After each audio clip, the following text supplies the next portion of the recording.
have some questions about Genesis chapter 9. Noah gets drunk, finds himself naked, and his younger son Ham looks upon his nakedness. At least that's how it's translated into the English. Then Noah goes full rage, curses Ham's son Canaan, and then the story ends. So what did Ham really do? Did he violate Noah? Why did Noah curse Ham's son? See, this story is shrouded in mystery. But when you see how it all comes back to Genesis chapter 3, it will all make much more sense. To understand the deeper truth behind the story, we need to dig deep into the context of this entire chapter. And along the way, we're going to make sense of some key things. This is going to be a deep dive into Genesis chapter 9. So if you want to learn how to read the Bible, you are in the right place. Let's jump into the scriptures. Genesis 9:1 says, "And God blessed Noah and his sons and said to them, 'Be fruitful and multiply and fill the earth.'" First question I have, why is God blessing Noah and his sons? What about their wives? Why aren't they included seemingly in the statement? Genesis chapter 9, to summarize, God blesses Noah, his family, and the animals, and he makes a covenant with all of creation because of Noah and his faithfulness. Noah's third son, Ham, is cursed for doing something very weird and mysterious. If I were to use one word to summarize Genesis chapter 9, it would be covenant. Covenant. There are 4 ways to break up Genesis 9 as far as I'm concerned. Verse 1 through 6, the first section, God allows people to eat animals, but not to shed human blood. The second section, Genesis 9, 6 through 17, God blesses Noah, his family, and makes a covenant with them. Then the third section is verse 18 through 22. Noah's genealogy is recorded, and then he gets drunk. Ham does something weird, his third son. And then the fourth section is verse 23 through 29. This is just how I've split it up in my own mind. Noah curses Ham, his son, and blesses his 2 other sons. Some key words to look for as we read Genesis chapter 9. If you are brand new to this way of reading the scriptures, I would encourage you start at Genesis 1. We've done 8 chapters so far, going this in depth. I think it would be a blessing to you. But some key words to look for in Genesis 9 would be blood, animals, creatures, beasts, living, life, covenant, floodwaters, and offspring. Some key ideas to look for that play off the key words are going to be blessing and covenant, cursing and being cut off, promises, fruitfulness and multiplication, and then offspring and descendants. Let's jump into the text. Back to verse 1. God blesses Noah. The first thing he does is he blesses Noah and his sons and says to them, "Hey, here's what I want you to do, and tell me if this sounds familiar. Be fruitful and multiply and fill the earth." Number 1, be fruitful. What's that going to look like? Multiplication, right? And then you're going to fill the earth as image bearers of God with the image of God. I have a question, because I like to ask questions about the text based on verse 1. Why do Noah and his sons receive this blessing and this instruction? But the text doesn't say anything about God speaking to the women who are present. Think about who we have present in the story. Noah has a wife. His 3 sons have wives. So was this supposed to be passed on to them by the heads of each family, that being the men? Why aren't they mentioned? What does that tell us about the story? Not necessarily about women in general, but about, if I can talk, about what's taking place in this story. God blesses Noah after deciding in his heart to make a covenant with Noah. So if you back it up to chapter 8, Noah offered sacrifices, and then verse 21 tells us that when the Lord smelt the pleasing aroma, the Lord said, "Never again will I curse the ground because of man, for the intention of man's heart is evil from his youth." How does that connect to Noah's offering there? Right, so God blessed Noah after deciding in his heart to make a covenant with Noah and creation. So I'm just wondering, this blessing right here, when God blesses Noah, is this blessing separate from the covenant, or is this an aspect or a dimension of the covenant? Is it separate from the covenant as its own distinct standalone thing, or is this an aspect of the covenant? Also, God does tell Noah to be fruitful and multiply and fill the earth. Of course, he also tells his 3 sons, which is the original instruction given to humanity in Genesis chapter 1 and 2. And by chapter 6 and 7, when we get to the wickedness of man on the earth, mankind has been fruitful. Mankind has multiplied. Mankind has filled the earth, but it has not been for good. It's been for evil. It's been with death and destruction. Now God is redeeming that, and he's commissioning Noah and his sons to do it differently, which will be according to the original intention, which we see in Genesis 1 and 2, the original mandate to be fruitful and multiply, fill the earth with God's image. But why is God telling them something they already know here? They already know to be fruitful, multiply, fill the earth, if they indeed do, based on the information we have in Genesis 1 that God gives to Adam. Didn't Noah and his sons know that God's mandate for humanity was to be fruitful and multiplied? Wasn't that information already passed down? And if so, why is God telling them what they already know? And if they don't know that information and it wasn't passed down to them, my question becomes, why was that not passed down? Why was that not something Noah and his sons knew? Verse 2 says, "The fear of you and the dread of you shall be upon every beast of the earth, upon every bird of the heavens, upon everything that creeps on the ground, and all the fish of the sea. Into your hand they are delivered." This statement right here is part of them being fruitful. Is exactly what we see in Genesis chapter 1 and 2 when God tells Adam and Eve, "Be fruitful and multiply, fill the earth." Part of that involved having dominion and ruling over the creation. And Adam and Eve ruling over the animals, Adam naming the animals, Adam being in charge and overseeing the animals. So the same thing is happening here with Noah. We're supposed to see Noah as a kind of new Adam of sorts. So God delivers the beasts, he delivers the birds, and he delivers everything that creeps, as well as with the fish. Those are the four categories of the animal kingdom that we see in Genesis chapter 1. So Noah's hands are what the animals are delivered into. Also, think about how the animals were brought to Noah, or at least they came to Noah in the ark. Why is the next thing that God speaks about that the animals are given into his hand? How is this statement connected to the instruction to be fruitful and multiply in verse 1? Apart from them, ruling and having dominion, there's a kind of fear and dread that is upon every beast, bird, everything that creeps, and the fish. The whole animal kingdom has a kind of dread and fear of Noah and his family. How does that connect to the covenant God made with creation, as well as connecting to Noah's sacrifice at the end of the last chapter? On one side of the blessing in verse 1, we see animals being sacrificed to God. So if you back it up to chapter 8, right before God blesses Noah and makes a covenant with Noah, Noah offers a sacrifice, multiple offerings to God. So that's the back end of the blessing. And on the front end, right after that, we end up seeing animals being afraid and being given to humanity for food and into their hands. And why is that? Why is it on both ends of the blessing? We see Noah doing something with animals, or animals and humanity having a kind of relationship dynamic.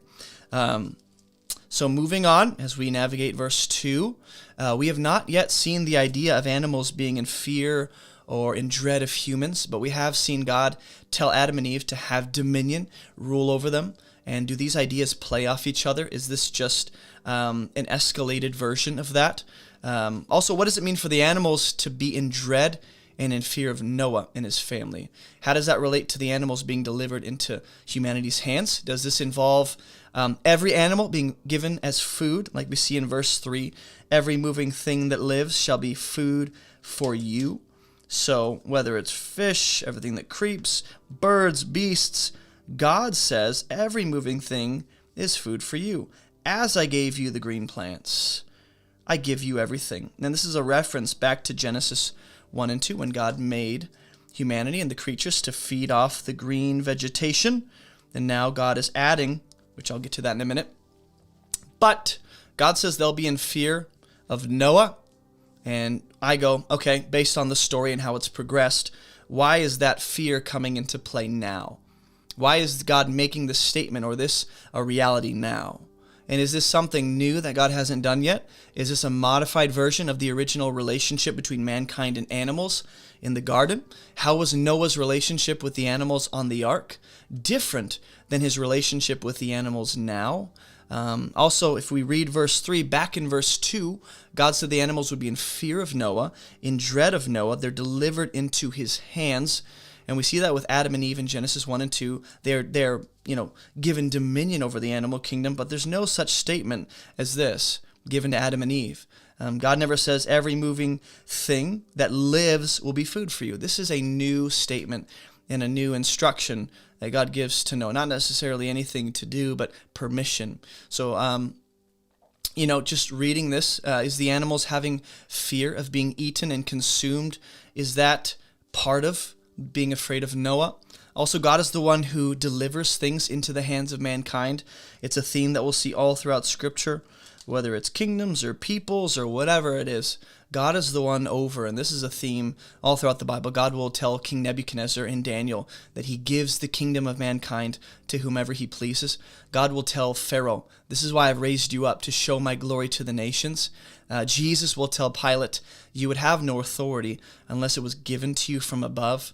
And so the idea of God giving authority and rule to whomever he pleases, that will be a continuing theme throughout the Scriptures, and it'll culminate in Jesus, who is given all authority, all dominion, and all power, not just over the animals, but over all creation in both the physical and the spiritual realm.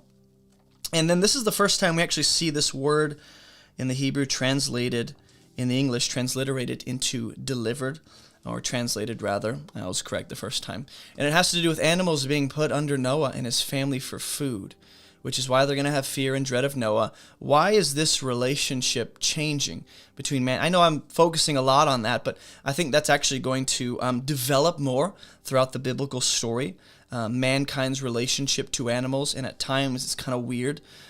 So are we supposed to see Noah's sacrifice as partially causing this change, or fully? Or would God have brought this change in relationship regardless in the new world, whether or not Noah had offered sacrifices? And so far, 3 verses into the new world, combined with chapter 8, in this new world, what is most emphasized so far is mankind's relationship to the animal kingdom. So that's why I'm taking a little bit of time to unpack this and ask questions, because in Genesis chapter 3, the serpent tries to usurp the authority of man and stand above humanity and bring them under his own rule.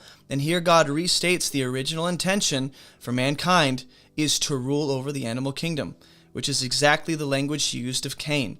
When God says, you must rule over sin, it's crouching at the door, its desires to consume you, its desires contrary to you, you must rule over it. So think about how many times mankind and the animals have been referenced just in the last 3 chapters, Genesis 6, 7, and 8. How many times were mankind and animals as a pair referenced together? Whether it's God destroying mankind and the animals, or God being sorry he made mankind and the animals, or mankind and the animals being cursed together, or God preserving Noah and his family with the animals in the ark. There's been quite a bit of focus on mankind alongside the animal kingdom. And I just want to draw attention to that because I think that is a very important theme to pay attention to throughout the rest of Scripture. And then the last thing to note about verse 3 is this is actually God expanding their diet, seemingly. Into your hand they are delivered. Every moving thing that lives shall be food for you. There's no qualifications. There's no parameters. Originally in Genesis 2, God gave them and the animals plants for food. But now God gives them permission to eat all animals. So I go, why? Does this include unclean animals? Because God never makes that qualifying statement or gives those parameters. Well, not unclean animals, you know that. He doesn't give anything like that. He says every moving thing is food now. He says he gives them everything.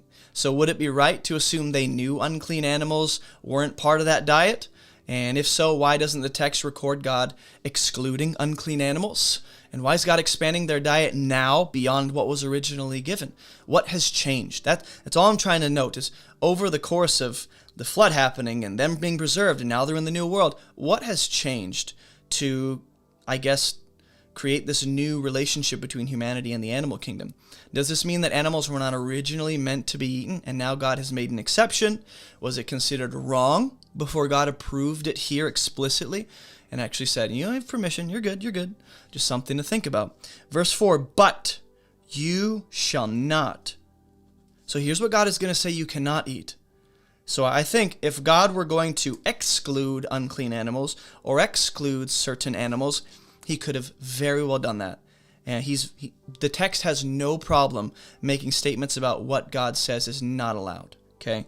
But you shall not eat flesh with its life, that is its blood. So we have this odd statement about the blood being in the flesh and being the life of the creature, and that is off the table. We do not engage in that kind of consumption. So God says not to eat the flesh with its life or with its blood. that being the same thing. And I think this is an incredibly important motif throughout the rest of the Bible as well. The life being in the blood, the lifeblood of the creature. But my question becomes, and just a practical question of consumption, how do you eat flesh without the blood exactly? Exactly how much of the blood has to be drained for it to be considered free of its lifeblood? And why is the lifeblood a big deal when it's just an animal? At least, as far as we're concerned. He just said, eat whatever you want, but don't eat the blood. What does this reveal about God's authority over animals as the rightful creator versus mankind's limited authority over animals, that being God-given as well? And is this information that Noah had before he sacrificed animals to God in the last chapter? Is this information Noah had? Don't sacrifice or don't eat the blood, that the lifeblood of the animal was off limits? Why doesn't God give the information before Noah makes a sacrifice? Why wait till after? And then obviously we know that the flesh contains the blood, which is the life of the creature, and the life wrapped up in the blood. In chapter 6 and 7 of Genesis, God made it very clear that bloodshed and violence, they were filling the land. And it started all the way back with Genesis 4, when Cain shed the blood of Abel, and that bloodshed increased and filled the land exponentially through mankind's multiplication. So now God gives parameters for how to enjoy the food he's provided. Just as we see God give clear commands in Genesis 2 to Adam and Eve about how they were to enjoy what he had provided. In Genesis 3, it was the fruit from the tree of the knowledge of good and evil that was off limits. In Genesis 4, the forbidden fruit for Cain was his brother's life. In Genesis 6, the forbidden fruit for the sons of God were the daughters of mankind. And now here, Noah's version and Noah's family, their version of the forbidden fruit is the lifeblood of creatures. It's off limits. And we're going to see in verse 6 that part of that, the main forbidden fruit, you might say, in this story, is actually the life of people, image bearers of God, taking their life. That's off limits because the life rightfully belongs to God. He's the source of that life. So we see this clearly. God makes the statement in verse 3 when he says, I give you every moving thing that lives. I give you the green, as I gave you the green plants, I gave you everything. And in verse 4 he says, but you shall not. So there's that link back to Genesis chapter 2 verse 16 where we see almost that exact same language where God will tell, Adam, hey, you can eat from any of the trees, any of the fruit trees, any of the plants, but you shall not eat from the tree of the knowledge of good and evil. Same exact statement. And later in Exodus and Leviticus, we'll see God make statements about the preciousness of the blood in the context of the sacrificial system. Last verse we'll explore today. And for your lifeblood, the Lord says. He says, I will require a reckoning. From every beast I will require it, and from man. So whether beast is shedding the blood of mankind or other people are shedding blood, no matter what, God does say, I will require a reckoning. So God states that he'll demand a reckoning from any person or any animal that sheds the lifeblood of mankind. Back to the whole statement about life is precious, it's in the blood. But God does not say he'll demand a reckoning for the lifeblood of animals. So why is that? It seems as though God is making a distinction between humanity and the animal kingdom. And it's as though God is opposed to mankind consuming any blood at all, whether it's animal or fellow man. But God is opposed to mankind's blood being shed. God is not opposed to animal blood being shed. Of course, it seems as though that being out of necessity. But why is there no reckoning for the animal lifeblood? And what does this tell us about the difference between mankind and the animals? Last two things to state about verse 5. This reckoning brings us back to verse 4 when Cain killed Abel. Remember, God said vengeance would be taken on anyone who would kill Cain and take his life. Then Lamech amplified that himself. And my question becomes, is this the same kind of idea here? Is the reckoning for mankind's blood similar to the vengeance that would have been taken on anyone who took Cain's life? Or is this a bit different? And if so, why or how? And then why is God making this statement right now about the life blood and about, him requiring a reckoning, and from his fellow man I'll require reckoning for the life of man.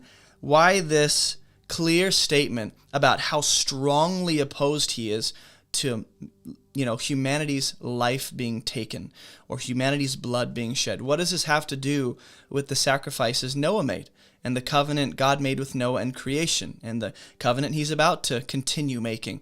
And why did God never make this general statement about mankind until now? This general statement about reckoning and the life of man and man being made in the image, that's why it's so important.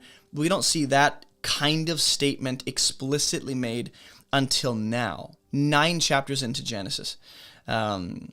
He only said in Genesis chapter 4 that vengeance would be taken for Cain's blood being shed. But that wasn't something God said about all mankind. He just said that about Cain. So my question is, why wait till now to make this very clear statement about the preciousness and the value of human life and how important, how significant life of humanity is to God? Which means there's incredible consequences for that. Why wait till now? Just some questions to leave you with. We will continue our study in Genesis 9, verse 6 in the next Bible study walkthrough.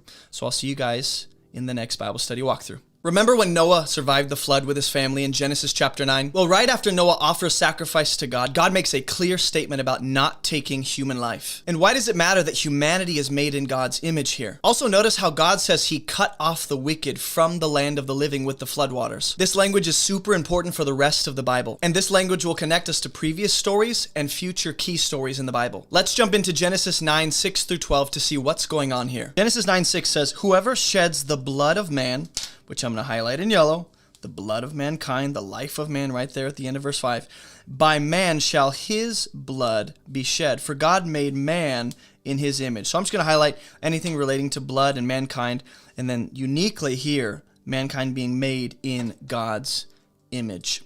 Back to verse 6, "Whoever sheds the blood of man," which God just said, the life is in the blood is precious, "by man shall his blood be shed, for God made man in his own image." For, this tells us why, because.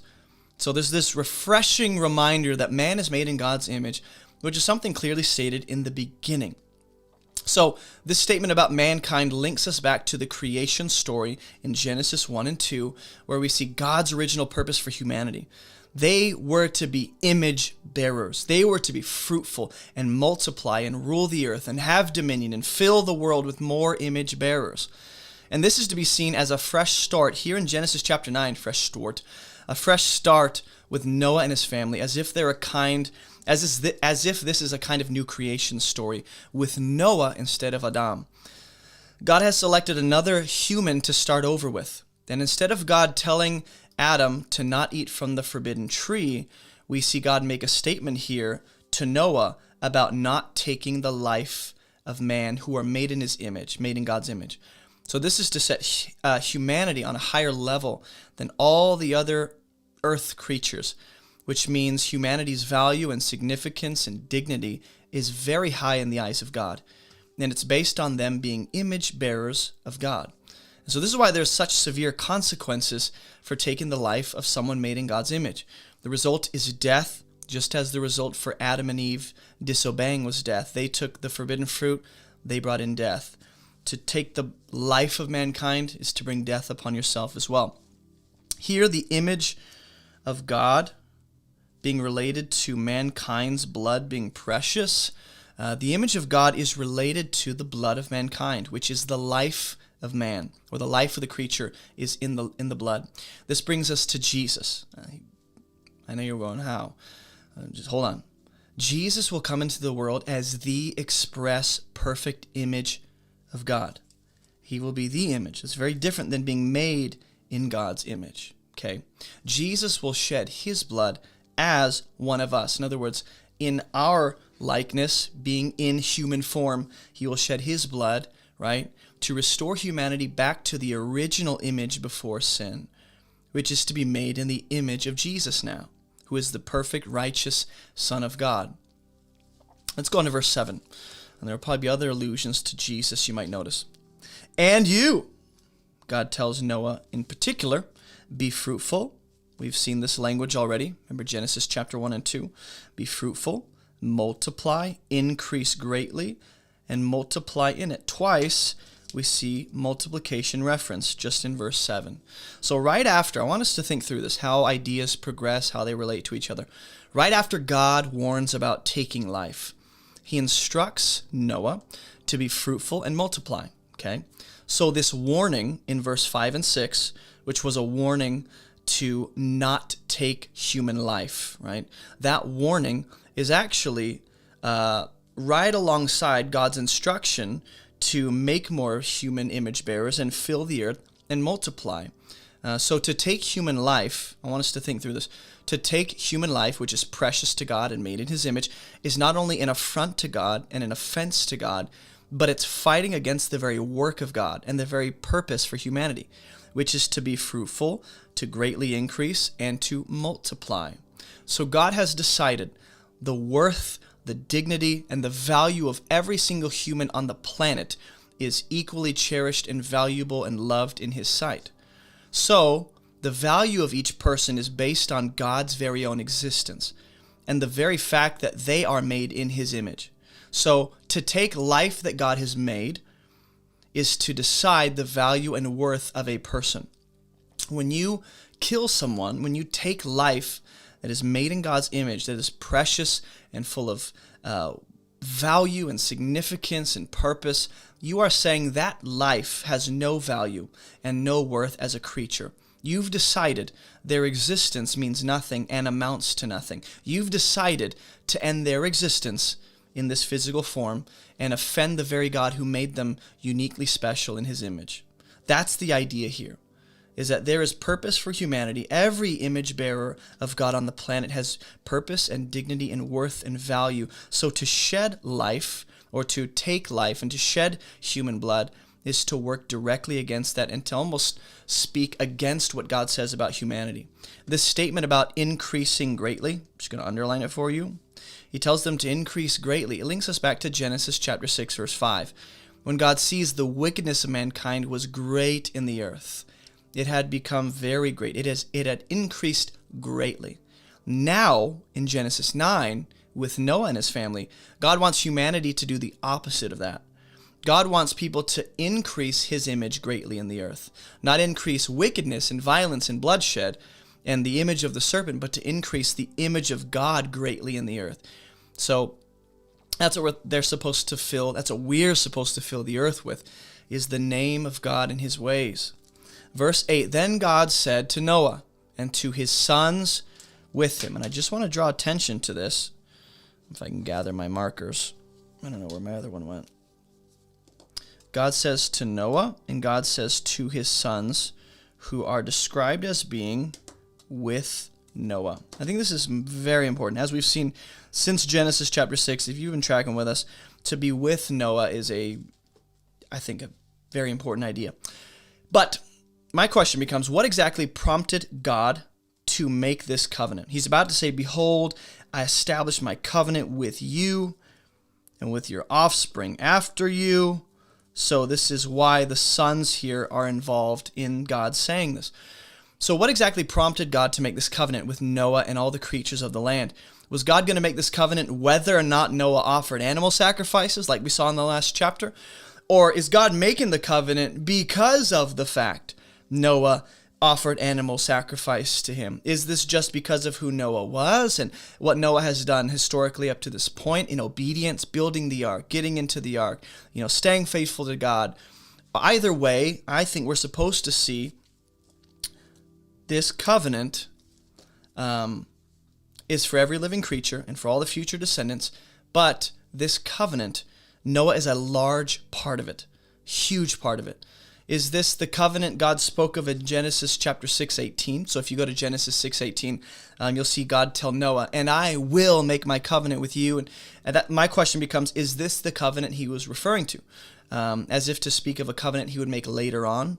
And why does the text say that God said this to Noah and his sons with him? Even though this covenant is for every living creature and all their future descendants, so we know it's an unlimited thing, it's all life on the earth, why doesn't God speak directly to or directly reference the wives? Noah's wife, his sons' wives. Does the you here, when he says, I establish my covenant with you, right?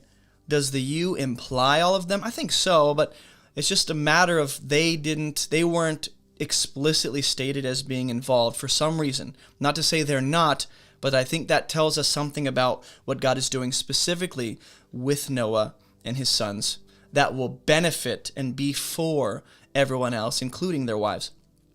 And I think that gives us an image of Jesus. But verse 10, and with every living creature. So I kind of got ahead of myself when I said God is making a covenant, if I can find my marker, right here, with every living creature. Once again, this statement, this phrase, with you. Well, who does that include? Well, the birds, livestock, beast, as many as came out of the ark. It's for every single beast of the earth. Now, what's interesting is so far 3 times we've seen this phrase just in these 2 verses. 1, the sons with Noah. 2, covenant with Noah. 3, every living creature, everything that is attached to Noah. Not just literally, but in this symbolic way. So looking at verse 10, the covenant God makes with every living creature, and with Noah specifically, this verse specified that God's covenant is for every living creature that is with Noah. Okay, and his sons. So far in the text, it's been all about being with Noah, but now those statements are extended to his sons. Here's what I mean. All throughout the story, the flood story, Genesis 6, 7, and 8, it's been all about the animals were with Noah. His family was with Noah. The sons were with Noah. The wives were with Noah. The creatures. It's all been about being with Noah. Okay, because he's the righteous, favored one that has God's acceptance and favor and unique protection, and God's making a covenant with him and doing something through him, and Noah's faithful to God, and all of Noah's faithfulness and obedience benefits those who are attached to him, right? So it's as if the people with Noah are being extended the very blessings and covenant that God extends to Noah, okay? That's been how we've seen it. Now, something changes here in verse 8. Then God said to Noah and to his sons with him, I establish my covenant with you. Okay? So this you is not just Noah, but now his sons. Whereas up to this point, it's been like Noah, you, and, with those who are with you. But now it's Noah, you, and your sons, and those with you, as if to make them the focus of this blessing and covenant, and those who are around them are benefiting from it. So let me read it the way I wrote it down. So far in the text, it's been all about being with Noah, but now those statements are extended to Noah's sons. Now it's those with Noah and his sons, so it's as if there's 4 men, not just 1 anymore. Right? Now there's 4 guys, not just 1 righteous guy. And Ham, not a righteous fella, but the idea still stands here. Which brings us to the idea that God's idea of fruitfulness and multiplication, which is what we saw in verse 7 here, and in verse 1 of this chapter, God's idea of fruitfulness and multiplication is to work through his righteous chosen one to make more of that same kind. It's the idea of Jesus in Matthew 28 saying, go and make disciples, baptize them in the name of the Father, the Son, and the Spirit, or how we are born again through the Spirit to become children of God in the likeness of Jesus. Right? So it's as if what God did with Noah, and Noah being faithful, and Noah being righteous, and Noah benefiting those with him, God wants to do that same thing now with Noah's sons. But we're going to see at the end of this chapter, Ham didn't want any part of it. Ham wants to be rebellious and oppose the work and the plan of God. So again, through Noah's work, God makes way for this, beautiful benefit that's extended to the sons. Through Jesus' work, we can say, God makes way for our sonship. And now we're a part of the covenant and the calling that the Father has given to the Son so that we become sons with Christ, doing the same work for the same kingdom that Jesus demonstrated for us in his life and ministry. So I just want you to see that. It's as if God is saying, anyone who wants to be functionally like Noah, you want to do what Noah did, you want to benefit others the way Noah did, you want to be faithful and righteous and do what I tell you to do, just like Noah did, you can be invited to the party.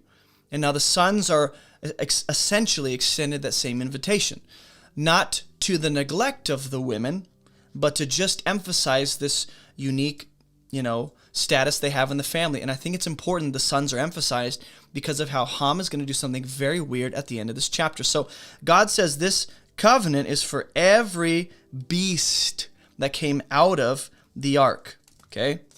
Came out of the ark. So, what you are going to see, as I wrote it down, it's for every beast of the earth, every beast that came out of the ark. We can assume that the water creatures survived the flood. It's just an assumption I make, at least. That's a premise I work from. Therefore, those water creatures didn't need to go into the ark because they could live in the water. So my question becomes, well, God, you specified this covenant being for those who come out of the ark. So is this covenant for the water creatures that didn't go into the ark as well? Why would God specify that it's for those who came out of the ark right after saying it's for every beast of the land? Every beast of the land. Every living creature with you. Now we go, well, the water creatures, were they technically considered to be with Noah even though they were not in the ark? I don't know. That's a question we ask. But the image of them coming out of the ark is what I want to emphasize. I want you to get the picture of new life, a new birth. That's the image here. Just as Israel will be baptized into Moses through the Red Sea, they'll go through the waters as a kind of new birth into new life on the other side as free Israelites. Or think of how Joshua will bring the people through the Jordan River to a new kind of life, it's a rebirth, right? A new birth. So we see Noah and those with him coming out of the ark, as if to come out of the womb figuratively, metaphorically, into a new life and a new world. And the New Testament, I'm not making some ungrounded connections. The New Testament will explicitly connect these images and these stories and these events for us. And we'll speak of them as kinds of baptisms. Whether it's 1 Corinthians 10 and Moses with Israel at the Red Sea, or 1 Peter, 2 Peter talking about Noah and the flood and that type of baptism. Either way, in verse 11, God says, I establish my covenant. My covenant. Okay? With you, once again, there's that statement over and over. In fact, I forgot to highlight it here. With you, with you, with you. 6 times in 3 verses that phrase has been used? I establish my covenant with you that never again. So here is the covenant in very clear, explicit terms. Here's what I'm saying. Never again shall all flesh, qualifying statement, be cut off by the waters of the flood, and never again shall there be a flood to destroy the land, or the earth, it gets translated. Okay? So what aspects of this covenant do we want to focus on? First of all, the never again part, to once for all say this one, there's no chance, negates it entirely as a possibility. It's about all flesh being wiped out, cut off, the waters of the flood, and the destruction of the land in that specific way. Here's some things I want to say about this that really stood out to me. Okay. This language of being cut off here. He says, never again will I cut off all flesh with the waters of the flood. That's reminiscent of Adam and Eve in Genesis 3 being cut off from the tree of life, or exiled is the term we use. They're exiled from the garden presence of God with the tree of life. Cain in Genesis 4 is cut off from the ground, or cursed from the ground for killing Abel. Okay. Now God says he cut off all the wicked humans in the days of Noah, as if to link all these events. Okay. It's as if rebellion and rejection of God results in being cut off, cursed, exiled. Those terms seem to be synonymous, because either way it's death, it's curse, it's separation, and it's exile. Okay. So God will speak of rebellious Israelites as being cut off from Israel later on in Torah, in the first 5 books of the Hebrew Bible, which is to be removed from the land of the living, not just from the nation. Okay, and I think this is probably why Jesus will speak of branches being cut off, or branches being connected to him in John 15, or John the Baptist will make similar statements. Interestingly enough, we will see God call Abraham, and I want to think about the context here. God is making a covenant. He's laying out the terms of this agreement. He's laying out what's happening, what's required of them, which on their end is nothing. He's doing all of it. He's saying, look, here it is. I promise, never again will I remove all life from the land the way I did with the waters of the flood. That will never happen again. Okay, this is a covenant, and it involves not cutting off the way he has. Interestingly enough, when we see God call Abraham and his descendants to cut off their flesh, circumcision, as a sign of the covenant, right? In that, God is making a covenant with Abraham, and the sign of the covenant is that Abraham and all of his offspring would cut off flesh as a sign, circumcision. So here in Genesis 9, we have God making a covenant with Noah, and how he will not cut off all flesh the way he did with the flood, which was destruction. But God makes a covenant later on with Abraham, requiring him to cut off his own flesh as a sign of being set apart to God.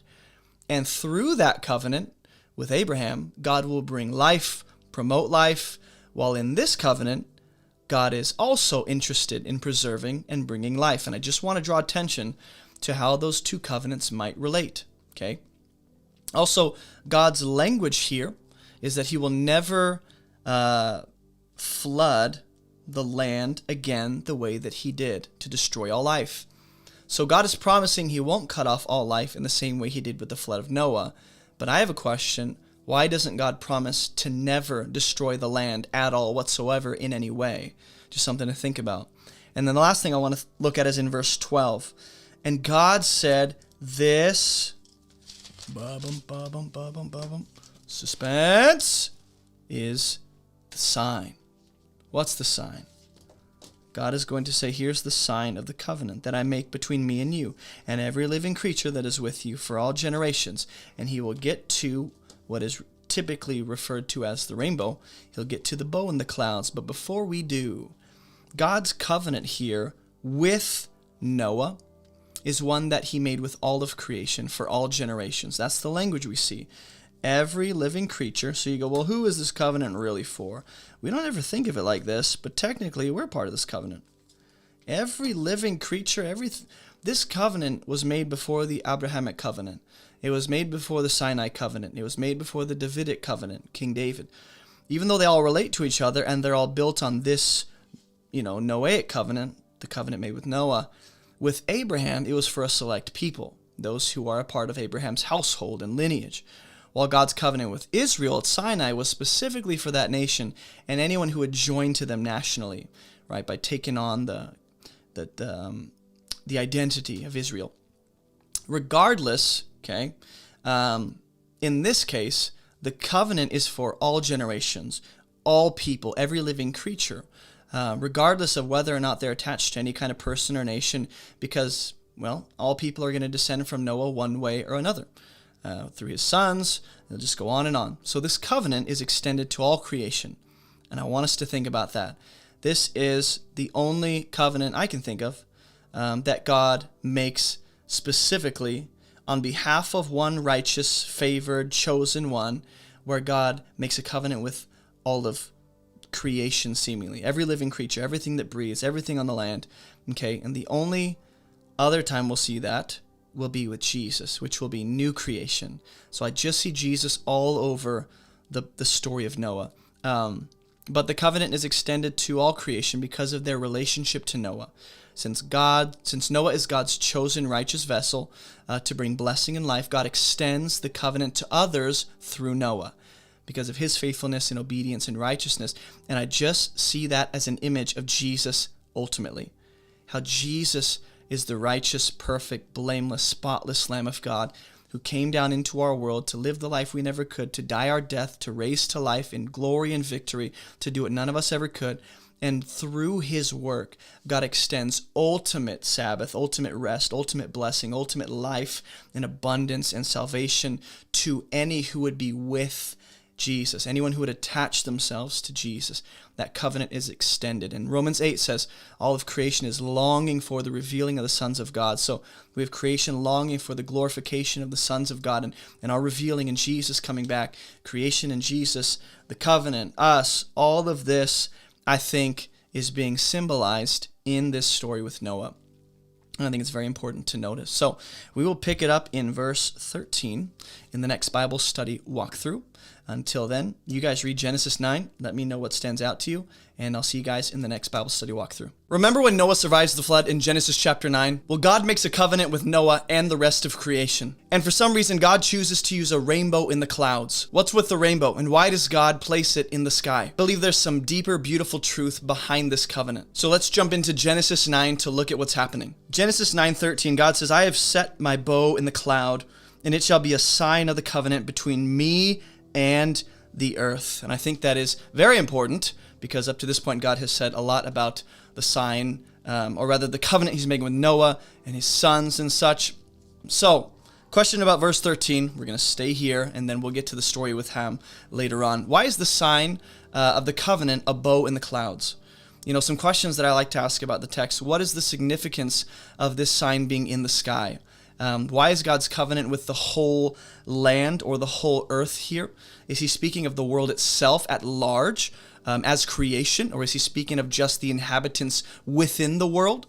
Is God just speaking of the land here? If we go to verse 13, based on verse 13, it seems to be speaking of the land itself, which is what God will bring the clouds over. In verse 14, when I bring clouds over the earth and the bow is seen in the clouds, right? So obviously what's over the land is going to be the clouds, and that's the same thing that he says about the sign in the clouds, or rather the sign being the bow in the clouds, right? That's over the land. So I know people want answers to questions, and maybe you don't like that I don't answer all the questions that I propose and pose to you guys. I just want you guys to think through this. As much as we love answers, there are some things I don't necessarily think it's helpful to just give you one of the options when it comes to interpretation. I don't necessarily know the answers to these questions. So let me know your thoughts in the comments. We can learn together. Verse 14, God says he will bring clouds over the land or the earth, and the bow that will be seen in the clouds will cause the Lord to remember his covenant. Now, that's an interesting way to phrase. It sounds like God is forgetting. That's not what's happening here, though.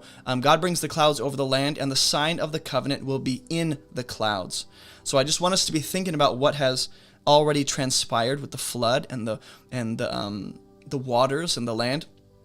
The clouds will play a significant role in certain key stories throughout the Bible. So I just want us to link all these things together and be considering where else in Scripture a cloud plays a crucial role in the story. For instance, when God leads his people out of Exodus in a pillar of cloud by day, he leads them by a pillar of cloud by day and a pillar of fire by night.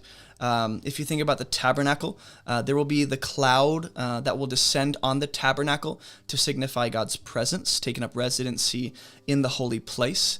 As well as that cloud will lift when it's time for Israel to move on, and the cloud will settle when it's time to park it. The cloud will cover Mount Sinai. Just checking my mic. The cloud will cover Mount Sinai when Moses enters into the darkness on the mountain where God's presence is. A cloud of glory will descend on the temple at its installment with Solomon. A cloud will descend on the Mount of Transfiguration with Jesus, Peter, James, and John, where God will speak to them from the clouds to confirm his son. And in that moment, God is validating his son. How about when Elijah says that there will be a drought, a famine, and then after, I forget how many years, Elijah sends his servant, and his servant sees a cloud the size of a man's hand right before God ends the drought and brings rain on the land. Or when Jesus is baptized, the heavens open and the Spirit descends from the sky where the clouds are. So the Spirit of God is descending. How about Daniel seeing a vision of the Son of Man on the clouds approaching the Ancient of Days? Or Jesus ascends in the clouds, then he says he'll come back in the clouds. All of these moments where we see clouds associated with the narrative as a key, object in the story. What you're seeing is all these moments are symbolizing God's power and his presence, or his power or his presence. Sometimes the clouds in Scripture in prophetic images are poetically representing or communicating God's judgment. So there may be a connection here to the sign of the covenant being in the clouds. Another thing to think about, I know we're kind of parking it here just for today, but considering what God has chosen to do with the clouds thus far, and the rain that came down and the judgment that came down, and then the parable of the wise man and the foolish man building a house with the floodwaters, all these things. The sign of the covenant in the clouds is the same place Okay, the sign of the covenant is going to be in the clouds, which is the same place the waters came down from at the flood. Okay, so the clouds in the sky were the source of the flood waters that brought judgment on the land, along with the great deep opening up, right? So now alongside those same clouds, or within those same clouds, there will be a sign of God's promise, right? So the clouds represented judgment and floodwaters and destruction, and here comes the waters. But now God is flipping that and saying, now you don't have to look at the clouds and with a dread and a kind of terror, but in the clouds you'll see a reminder, a sign of the covenant. There will be a sign of God's promise that he won't bring the floodwaters the way he once did. And I want us to really think through this. God is flipping that image on its head. In this sense, it's the idea of looking to the sky for reassurance of God's promise, which is the same place the floodwaters came from, right? So when we think about the story in Numbers, I believe is where we find this story in Torah.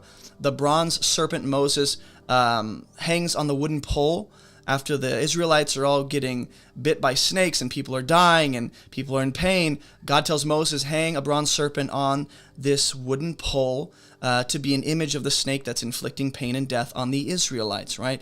So now God has the Israelites looking at an image of what's causing them pain and death, because he's designated that to be an object of faith, which would be representing their faith and trust in God, and they're to look at that. And then Jesus will reference this story in John chapter 3 with Nicodemus.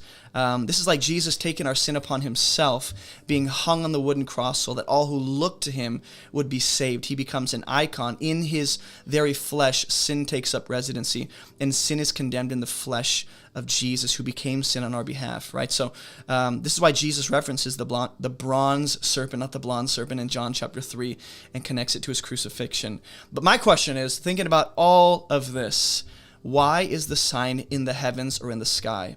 Why is it in the clouds?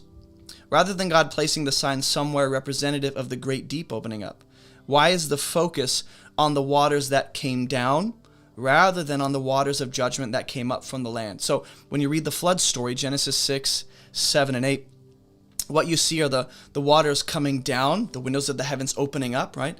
And then the waters are also bursting forth, the great fountains of the deep open up. So waters aren't just coming down, they're shooting up. So why is it that God seems to be focusing on what came down from the sky, putting a sign there in the clouds, focusing on the clouds? And it's like, well, what about the waters that came up from the land? Just a question that I have. Verse 14, when I bring clouds over the land and the bow is seen in the clouds, I will remember my covenant that is between me and you and every living creature of all flesh, and the waters shall never again become a flood to destroy all flesh. Emphasis once again on all flesh. So God says he will remember his covenant between him and Noah, and every living creature. But up to this point, this whole conversation is taking place with Noah and his sons. So if you backtrack, this chapter has God speaking to Noah and his sons. And then now this is extended to all living creatures. So it starts with Noah, his sons, and it extends to the rest of creation. Seemingly, I think we're supposed to see this as being on behalf of or because of Noah and his faithfulness. So think Jesus. Also, God remembering his covenant. Lots of times throughout the scripture, we see that idea. It's not God, well, I'll explain in a second. With Israel in Egypt, when they're crying out for freedom and the pressure of Egypt is really crushing them and they cry out to God, God regards their cry. And it says he remembers the covenant he made with Abraham, Isaac, and Jacob. So he remembers that covenant and then intends to act by sending Moses. With Israel worshiping the golden calf at the base of the Mount Sinai, Moses is on the mount with God, and God goes, those people are losing their minds. I'm going to destroy them. Moses goes, hey, remember your covenant you made with Abraham, Isaac, and Jacob. So this idea of remembering the covenant is not because God forgets or he's like, sorry, I blacked out. I started going Hulk. you reeled me back in. This is actually God regarding. I wrote it down like this. God remembering means he's regarding with the intent to act upon something. So God will act upon the covenant he's regarding, which is the premise for his action and the decision he's about to make, whether it's freeing Israel or withholding judgment or whatever it is. Also, God promises to never again, the waters would never again become a flood to destroy all flesh, which means if you read, the flood story, the waters became flood of judgment in the days of Noah. God promises the waters will never reach that level that they did when the floodwaters came on the land. If we go to Jeremiah 47:2, here's a good cross-reference. God says he's bringing a flood from the north, right? I believe he's referencing this story here, or using the flood as an icon of judgment. He says he's bringing a flood from the north, that being Babylon and the nation, and those waters become an overflowing torrent or a flood upon the inhabitants of Judah. So it's like King Nebuchadnezzar and Babylon coming into Judah, cleaning house, purging that the southern nation or the southern kingdom. It's like a local flood coming upon Judah, and the waters are welling up as the sins of the people are piling up, which is the language God will use when he tells Abraham, hey, your people, your descendants will be in Egypt. I'm waiting for the sins of the Amorites to fill up to the full. Same idea. What else we got here? The waters become a flood and became a flood and destroyed life on the land. Right here, I will never let them become a flood to destroy all flesh. But waters become many things throughout the Bible. If we think about it, water becomes fresh. The story of the waters of, I forget where, it's like the very first story out after the Red Sea when Israel's brought out of Egypt. Water becomes poisoned or bitter. We see this as well. Water becomes wine. In John chapter 2, Jesus turns water into wine. Everyone loves to make that a meme. Water becomes blood with the plagues of Egypt. Right? This is the first plague or sign Moses gives to Pharaoh.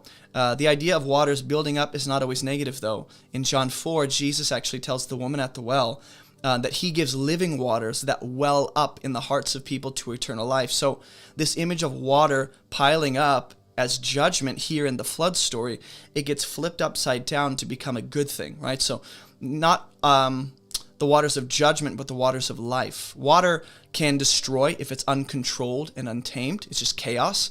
But water can bring life in the hands of God. And so that's what we see with the waters flowing out of the garden in Genesis 2.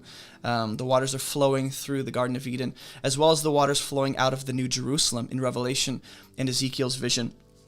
Let's move on. Verse 16, when the bow is in the clouds, I will see it and remember. Right, so this is God seeing with the intent and regarding with the intent to act. The everlasting covenant between God and every living creature of all flesh on the earth. And God said to Noah, this is the sign of the covenant that I've established between me and all flesh that is on the earth. So just in those few verses we explored today, you probably noticed some repeating phrases or ideas. Let me know in the comments what stood out to you. But in verse 17, this statement about the sign of the covenant here, right? This statement, sign of the covenant, repeats in verse 12, verse 13, verse 14, verse 15, and verse 16. In other words, this chapter is heavily focused around the covenant and the sign God gives for that covenant. Also, God mentions this covenant being with Noah, ending in verse 15 right here. It says, this covenant is between me and you, or in verse 9, 11, and 12, it'll say with Noah and his sons. And then God mentions his covenant is not just with Noah and his sons, but specifically in verse 10, verse 12, verse 15, 16, and 17, God mentions his covenant is with all the living creatures. So it gets extended beyond Noah and his sons and into all creation on behalf of Noah's faithfulness and obedience, I believe. I'm convinced of that. Also, God mentions the covenant is between him and the earth. In verse 17, we see this. I've established between me and all flesh on the earth. We see this in verse 13, 16, and here in verse 17. And so I pay attention to that, and I'm like, why is it that sometimes God says the covenant is with Noah and his sons, and then other times the emphasis is on all of creation and all living creatures, and other times the language God uses is his covenant is with the land. Is he talking about the world at large, or the land itself, or all creation? Why this difference in language at times? What is it emphasizing in context? So it's a shorter video. Next Bible study workshop, walkthrough, whatever you want to call this, we get to this interesting story where Noah gets drunk for some reason. He's butt naked and things happen and Ham is cursed, and it's like, whoa, where did this come from? Based on what we just read, this seems completely out of nowhere. It seems unrelated, but it's not. So everyone wonders, what did Ham do? Why is it a big deal? What's going on behind this story? We will explore that in the next Bible study walkthrough. So I'll see you in that video. Real quick, if you don't know me, my name is Jason, and I have some free gifts for you at abovereproachministry.com. Go to the website or click the links in the description below to check out all of our free Bible study resources. We have online Bible classes, devotional studies, Bible study workshops, all of my sermon notes, and more. You can even join our online church community on the Discord app. We also have discussion groups all around the world, and if you don't see one in your area, message me and we'll help you start a launch group. I personally lead a group in Spartanburg, South Carolina. If you live in the area, we'd love to have you join us on Fridays for Bible study. So contact me if you're interested, and if you or your church would like me to come preach or teach, just message me or shoot me an email and we'll see what we can do, because I love preaching in person. If you're a new follower of Jesus, click the New Believers section to access everything we recommend for new believers. And be sure to snag a copy of my book, Fruitful, to support this ministry. All right, that's all I got for you. Let's jump back into the video. Remember when Noah survives the flood in Genesis chapter 9? Well, right after that, there's this really weird story that's shrouded in mystery. Noah gets drunk, finds himself naked, and then the text says that his younger son Ham looked upon his nakedness. Noah goes full rage, curses Ham's son Canaan, or Canaan, and then the story ends. And all of this seems to make no sense because it's shrouded in mystery. But when you realize all the different connections to Genesis 3, it all begins to make a little more sense. So let's jump into Genesis 9, verse 18 through 25. Genesis 9:18 says, "The sons of Noah who went forth from the ark," and I just want to highlight, the sons of Noah who went forth from the ark were who? Shem, Ham, second born seemingly, if we're going to go chronological order, and Japheth. Ham was the father of Canaan. This is the first time we will see Ham referenced as the father of Canaan in this whole story. And we'll see it again in like 3 more verses, and then again in 3. It's just, for some reason, this story gets people, okay? Just looking at verse 18, we're going to break this down as best as we can. The sons of Noah who went forth from the ark. I have a question. Why this extra, seemingly unnecessary detail and clarification? Why do we need to clarify that these are the sons of Noah who went forth from the ark? We've already seen it. We've already gotten those details.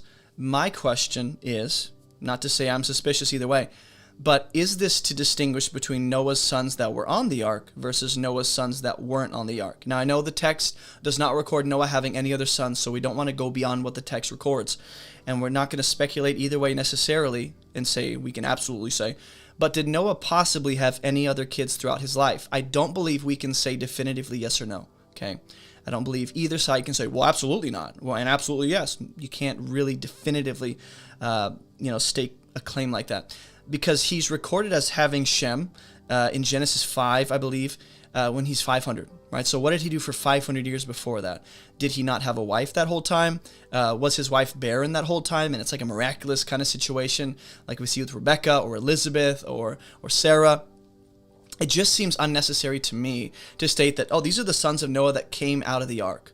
As if, I mean, obviously, these are the only sons we have recorded that we've seen thus far. So it's as if, I don't know, are these assumed to be the only sons Noah has, or what's going on? Also, why this random statement about Noah's sons and their names? Because what we have right before this is God establishes the covenant, puts the bow in the clouds, things are good. Then all of a sudden, the author of Genesis is letting us know who the sons of Noah are, what their names are, and specifically who Ham's descendants were, who one of his sons were.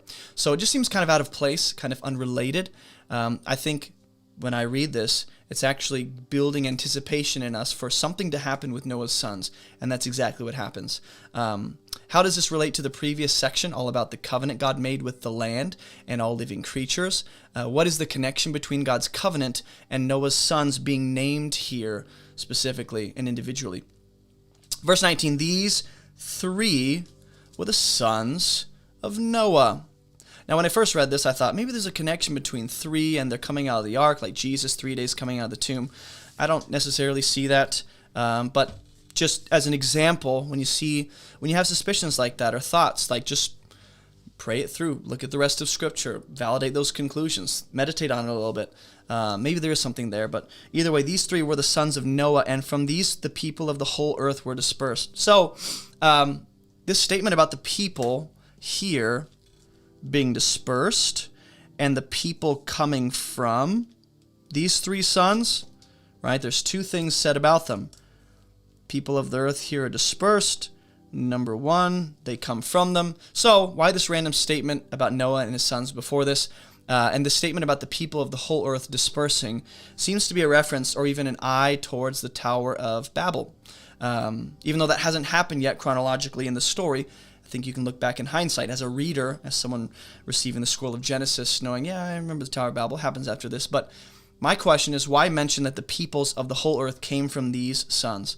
That seems obvious, almost unnecessary again, this detail that is not, I don't know, useful, but it is. I know it is, but it seems like it's not at first. Why mention this right before the story of Ham violating his father?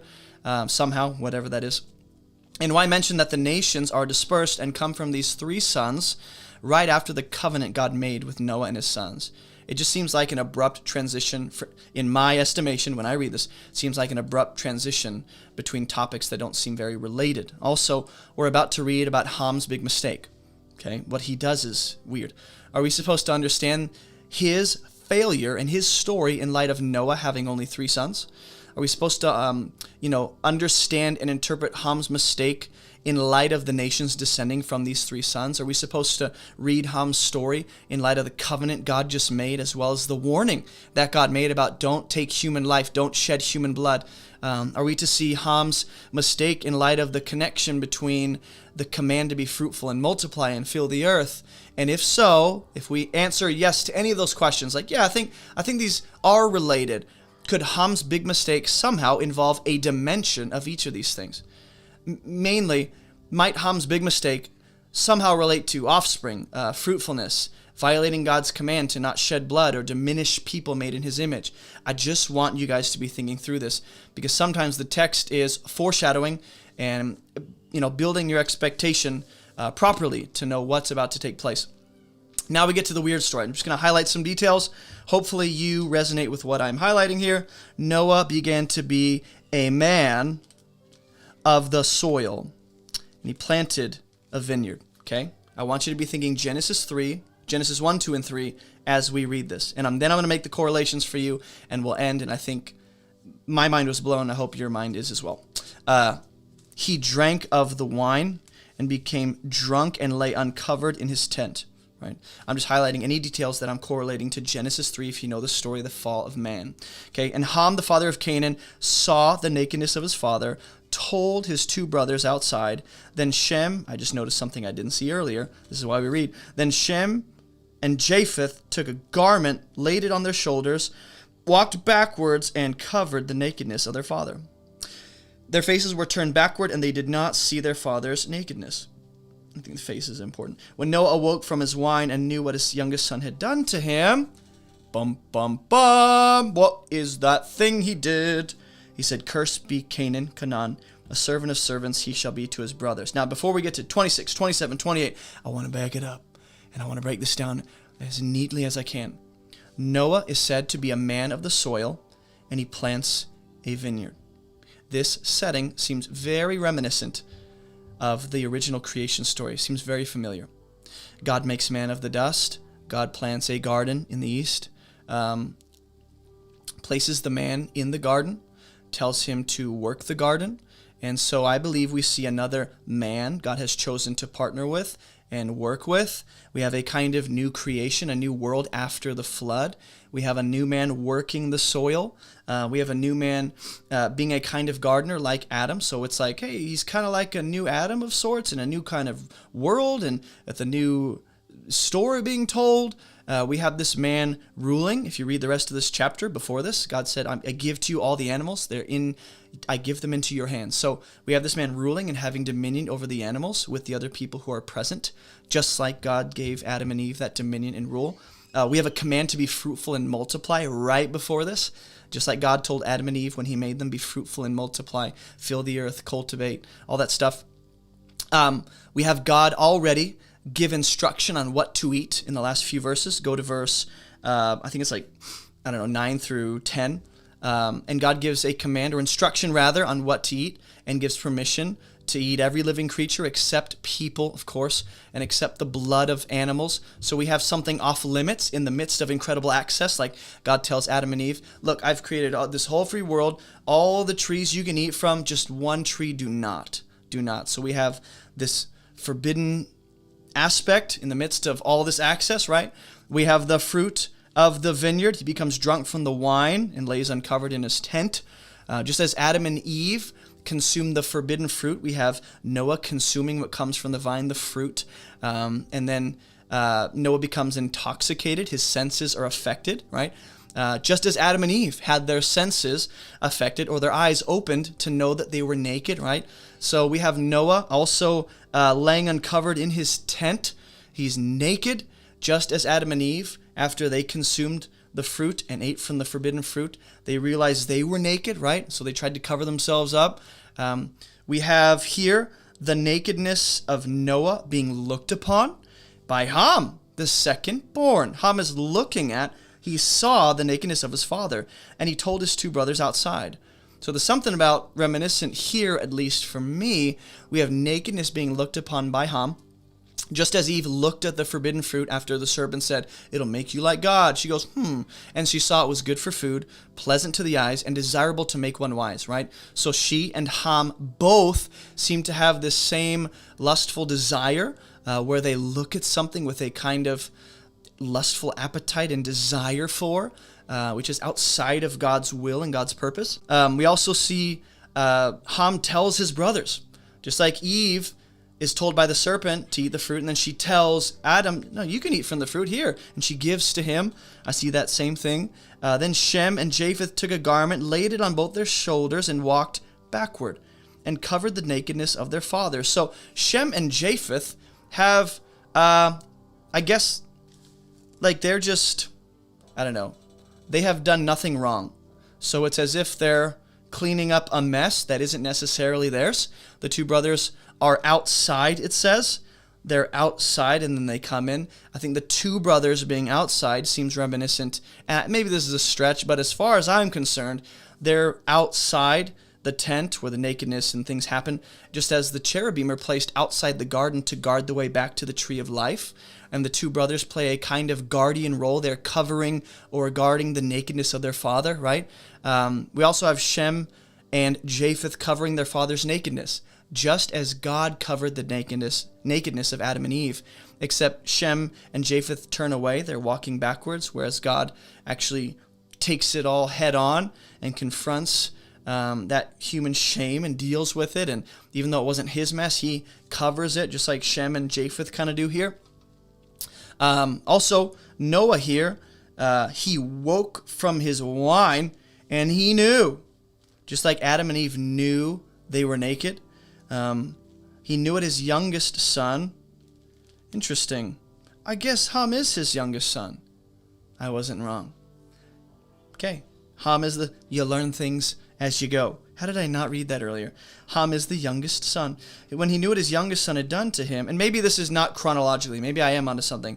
I forget where I heard this, but Ham isn't necessarily chronologically the last born, but in the status of the patriarchal hierarchy and the name being passed and the heirs, right? So in the name of the sons, the firstborn, then you have Japheth, and then Ham is last, even though he was born second.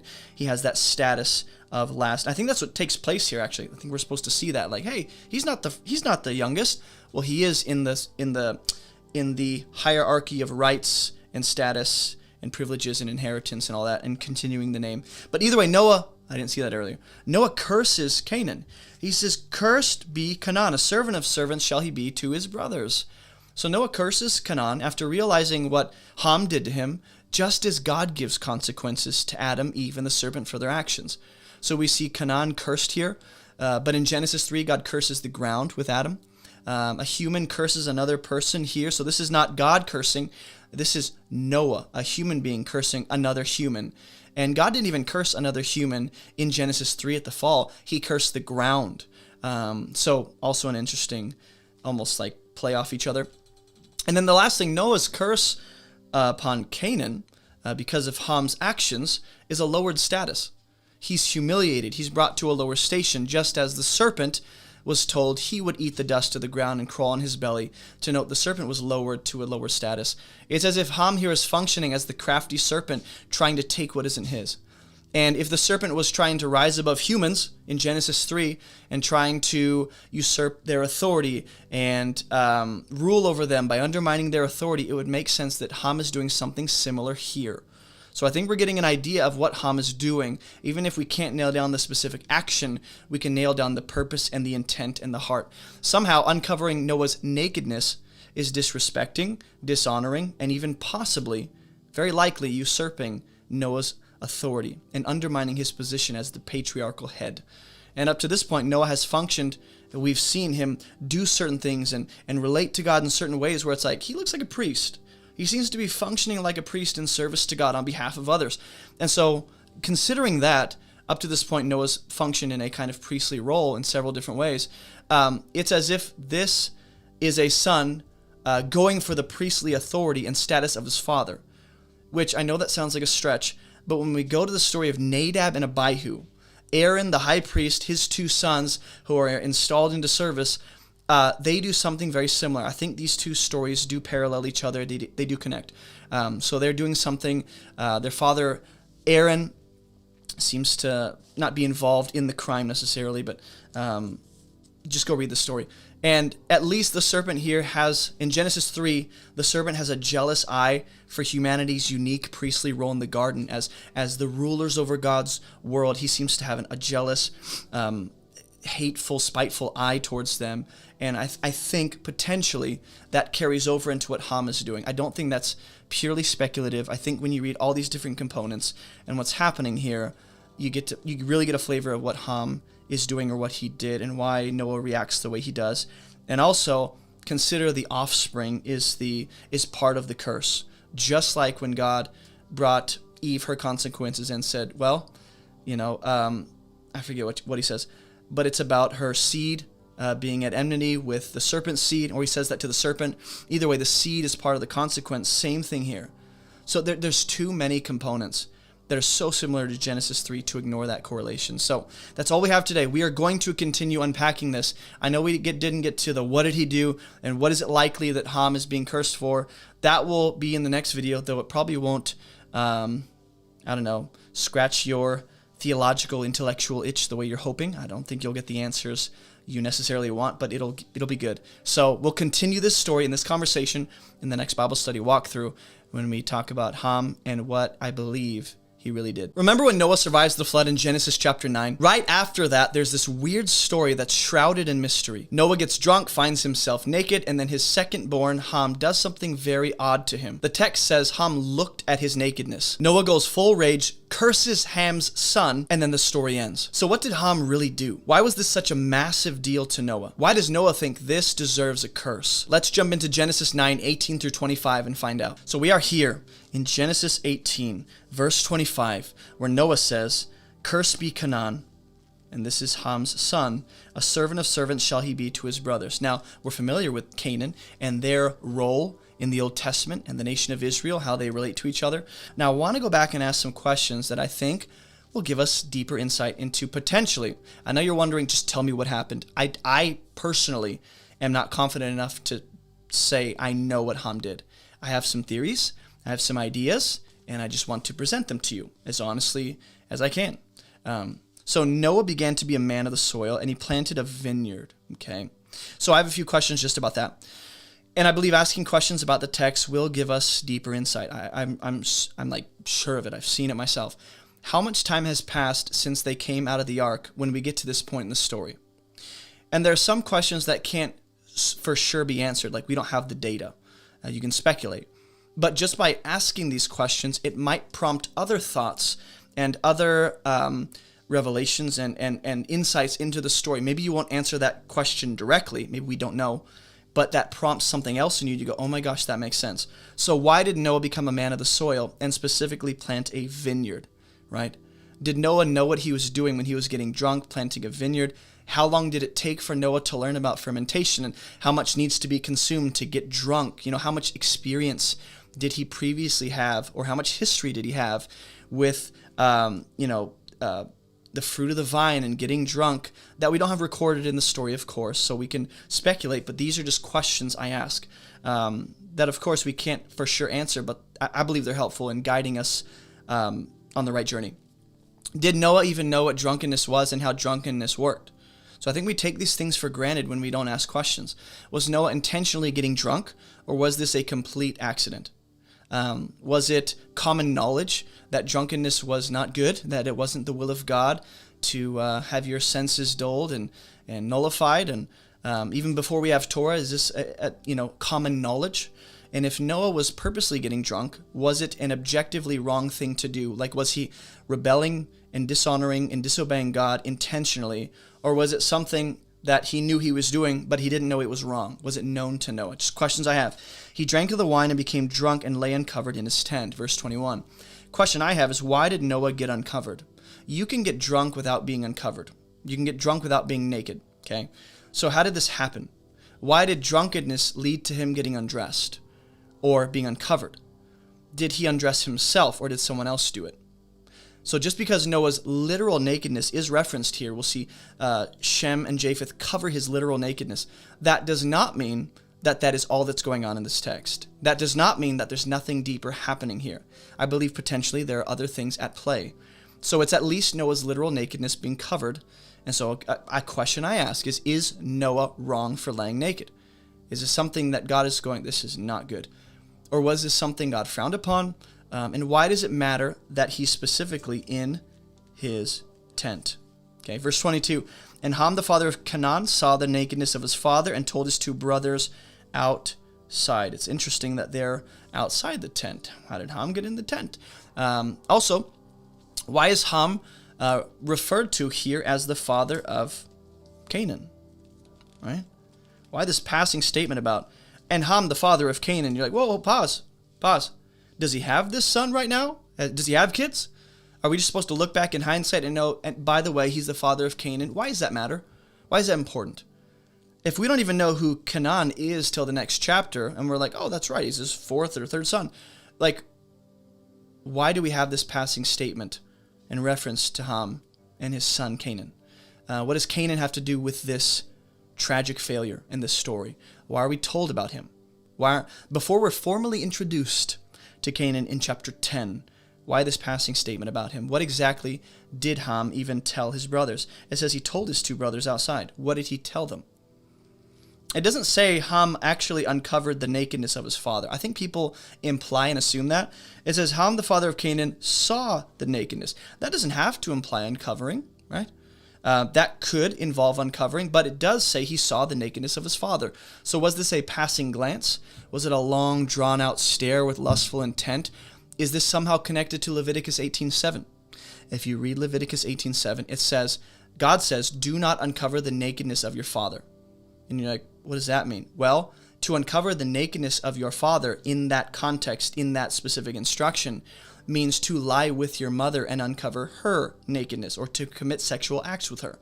That's to uncover your father's nakedness, because that's his wife. That's not the only way to uncover father's nakedness, but that's the contextual definition there, Leviticus 18:7. So is that what's happening here?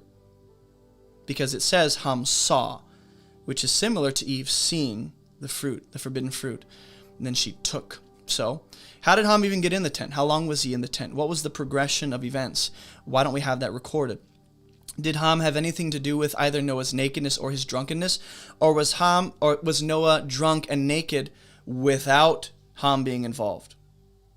Sort of how, the reason I make this correlation, possibly, is because the serpent played a role in Adam and Eve being naked, or being exposed at least, and being aware of their nakedness and having their senses affected. So might Ham be playing that role in this story as well? Verse 23, then Shem and Japheth took a garment, laid it on both their shoulders. I wonder why, I never asked this, but I wonder why it's clarified that they laid it on their shoulders. It just seems like you could easily say they brought a garment and covered him. Why do we need to know it was on their shoulders? And they walked backwards. Again, seemingly unnecessary detail. And I like to pay attention to that and ask questions. And covered the nakedness of their father. Their faces were turned backward. They did not see their father's nakedness. So contrasted with, let me use yellow. Contrasted with Ham seeing the nakedness, they did not, right? He saw the nakedness, they did not. It's at least the difference. They turned around, they didn't look. So some questions about verse 23. Shem and Japheth seem to literally cover the nakedness of their father with a garment. So why is it important that they don't see their father's nakedness? Why is that important to them? How did they know? In Genesis 42:9, I want us to think through this, okay? in my studies, Genesis 42:9, Joseph is in charge of Egypt under Pharaoh, right? Joseph, Jacob's favorite son. Joseph accuses his brothers of being spies that have come to see the nakedness of the land, which seems to imply you've come to spy out the land to take advantage, to capitalize, to profit off of our sad condition. So I'm wondering, could that possibly be the idea that's at play here? Ham is functioning in this serpent-like, crafty mentality where he has an eye towards taking advantage of his father's nakedness and drunkenness and capitalizing for his own selfish gain. Could that be at play here? Also, going to verse 24, Noah awoke from his wine and knew what his youngest son did to him. So considering verse 23 and 24, if Leviticus 18:7 tells us that the father's nakedness can, okay, if uncovering a father's nakedness can refer to his wife's nakedness being uncovered, then could it be that Ham saw his opportunity to usurp his father as the patriarchal head, right? Undermine his authority, take advantage of his father's drunken stupor, and play the role as the patriarchal head by sleeping with his mother? Could potentially that be what Ham is doing? Because the punishment seems to be directed towards Ham's son, Canaan. Cursed be Canaan, who is the offspring or the seed of Ham. And it's been speculated that Ham, or Canaan, is the offspring of Ham and his mother's ungodly union. I'm not saying I hold to that view. I'm saying there has been that view. So I'm just saying the punishment usually fits the crime or is related to the crime. And the consequence here is about seed and offspring. So possibly the crime was involving seed and sexual reproduction. Just saying. There could be that correlation. Verse 24 says, when Noah knew what his son did to him. This means that whatever Ham did, there was evidence of it. It was recognizable even after Noah was not drunk anymore. This means the effects of Ham's actions, or the evidence of his actions lingered past Noah's drunkenness. So Noah takes this action very personal. Ham did something to Noah. When Noah awoke from his wine and knew what his son did to him. So Noah's going, he did something to me. And if he did something to his mom, which would be Noah's wife, then it would be something directly to Noah that he'd take personal. It doesn't say Noah actually woke up from his sleep. I used to read that into the text like Noah was asleep, and then we build all these ideas around Noah sleeping. That's not an assumption we can make. It says he awoke from his wine. He woke from his drunkenness. Usually people assume he's asleep, but that's not necessarily implied, though it can be. Okay, that could have been what happened. It's not absolutely sure. At least he wakes up from his drunkenness and snaps back to reality. Verse 25, he said, cursed be Canaan, a servant of servants shall he be to his brothers. Why rope the brothers into this? I think because the brothers did not look at Noah's nakedness. Ham did, and therefore his consequence is that his seed or his lineage is affected, right? Is Noah right in cursing Ham? That's a question that I have that maybe you've never asked before. But is Noah making proper judgments? Is Noah taking the place of God by making such a judgment and pronouncing this curse upon his grandson? Let's not forget who Canaan is. It's his grandson. So, the question I ask is Noah's curse here upon Canaan, is that according to God's will? Is this in line with God's judgment? Or is Noah making improper judgments and overstepping his authority here? And also, why is God silent throughout the story? God talks a lot up to verse 17 and then nothing. The rest of the story is quiet. The text doesn't record God saying anything about Noah's curse that he gives to Ham or Canaan, or whether that's right or wrong. The text does not record God saying anything about Noah's drunkenness or nakedness or Ham's action being right or wrong. And I just want to ask, why is that? I don't think we can make an argument from silence and say, well, if he didn't say anything, it's okay. We see a lot of examples in Scripture why that's not a good conclusion to come to.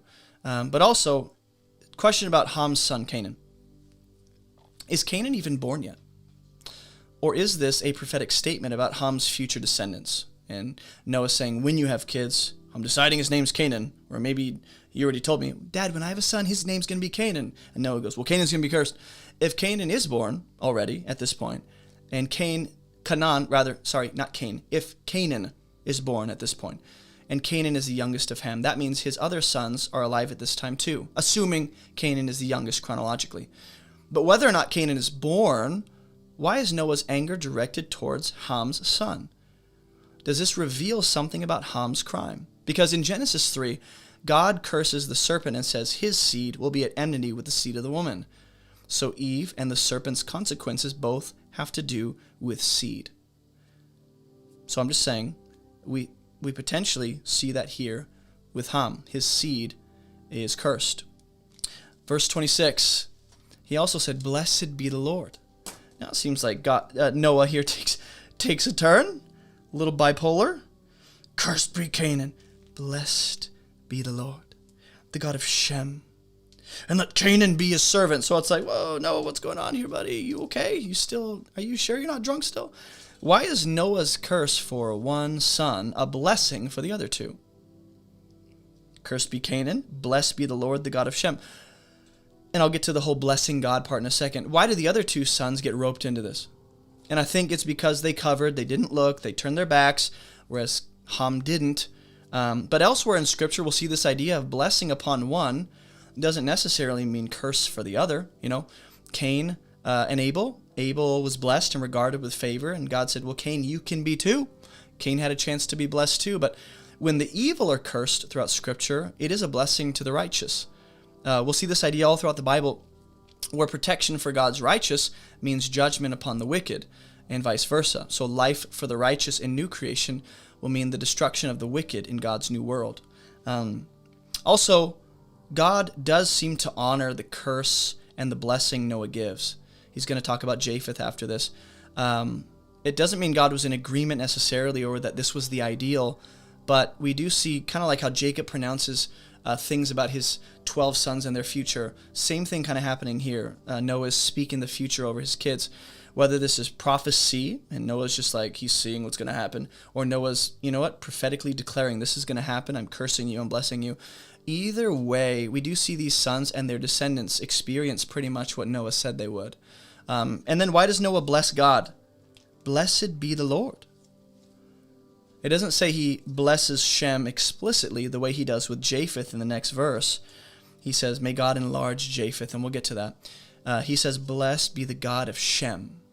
And this doesn't mean Shem is not blessed, okay? Don't misunderstand what I'm saying.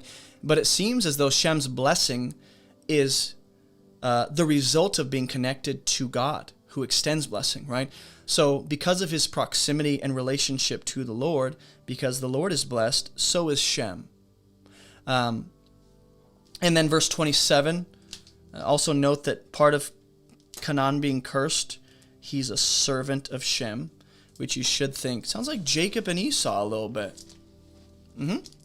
Yeah. May God enlarge Japheth, another blessing upon his son. Let him dwell in the tents of Shem. Oh, it seems like they're blessed together.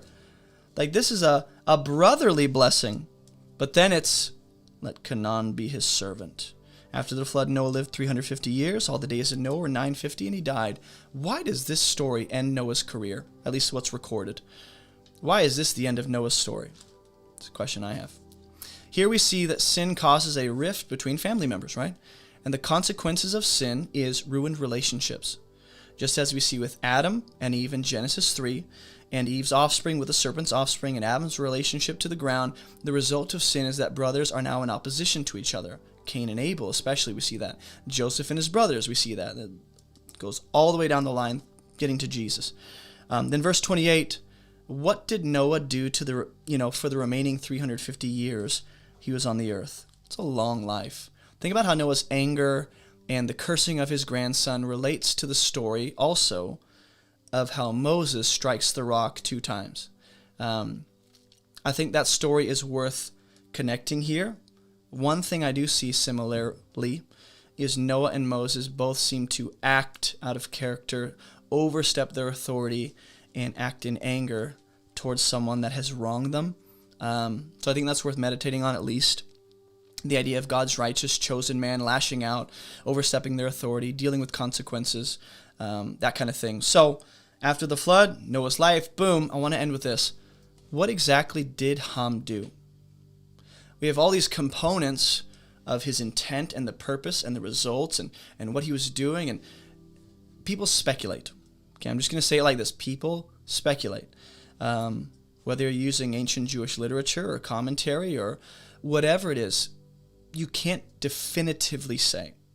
So I'll say this. It at least involves seed, nakedness, undermining the authority of the one who's in charge, diminishing the image of God in another human, right? So some say that Ham actually castrated his father. That is one view.